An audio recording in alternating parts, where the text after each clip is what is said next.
advanced syllabus, we're going to look at the Tarikoplata from side control and also from half guard. So Tarikoplata is a sort of omoplata-esque variation on the Kimura, so we're going to start in top side control. This is the easiest version of it. It requires the least overall flexibility, although it's a little bit longer to get to the finish. And once you see how it works, then we can see how we can get there from basically any Kimura-based position. But we're going to do half guard later.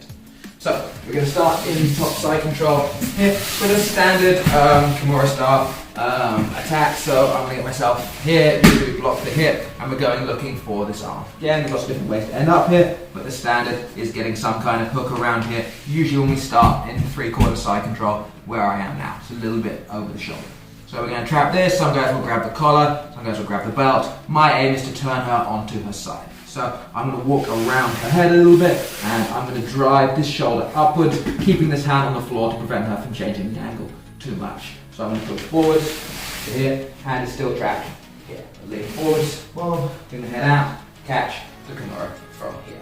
So now I have the Kimura locked up, we're in a decent position. We can try and finish this, and it is perfectly valid. So again, lift to finish anything from there.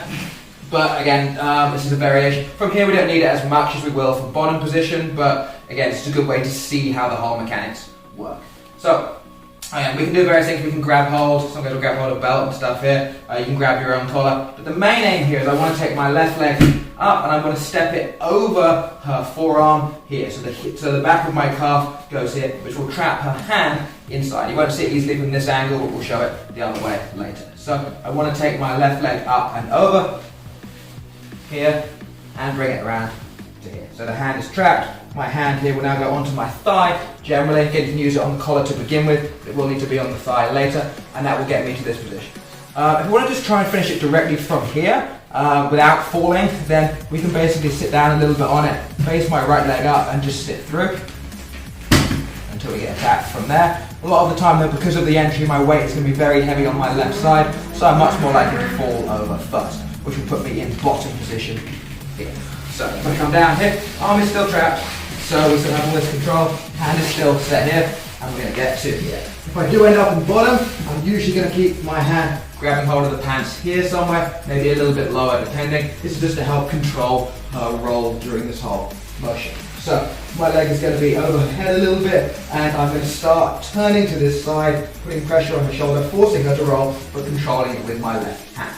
So this will basically mean as I start to push, then my foot is going to come out here. I want to make sure I don't get this foot trapped underneath her body. So I'm going to start going here. I'm going to pull this tight to me here, so it's next to her. I will come up, sit back here. Again, can be a bit further off to one side depending on exactly your angle, depending how mean you're feeling. Base out here, and I'm going to do it sort of almost again a technical stand up, taking the leg backwards until we get the finish from there. Okay, the more I lean backwards, the more likely I fall and we end up back in the bottom position again. But again, I can sit forward a little bit more and go further away. This foot is on the ground to give me some height, and I'm just going to lift and drive through, get a finish from there. That is the first version of the Tarikoplata from top side control of a Kimura grip.